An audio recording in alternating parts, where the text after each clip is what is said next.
After more than 2 decades, a local family has some closure tonight as Colorado Springs police put to rest a cold case homicide from 1999.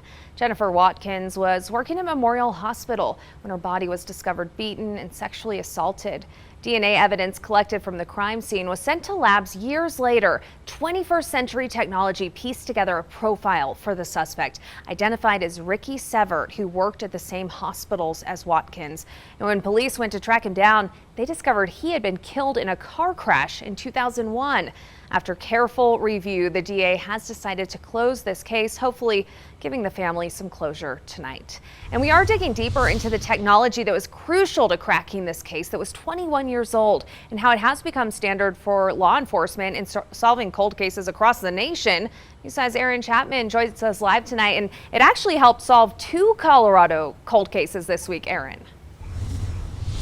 Yes, good evening, Elizabeth. Now, what I'm talking about right here is it also in Grand Junction just about a couple days ago. Investigators told me that this technology has not only helped families with bringing closure, but also the investigators that have worked so long with this work.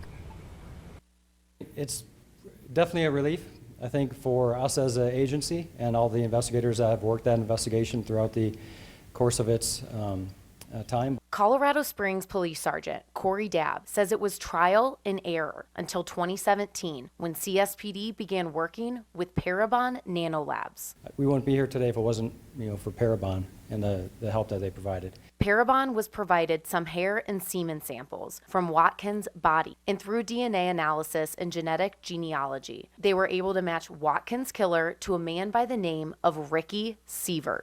He denied knowing her when he was contacted by detectives.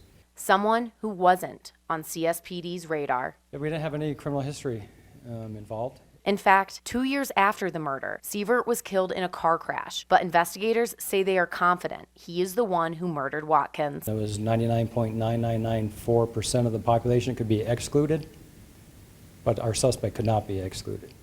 Cece Moore, Parabon's chief genetic genealogist, has been a part of the investigation since 2017. We've been working on this case for quite some time.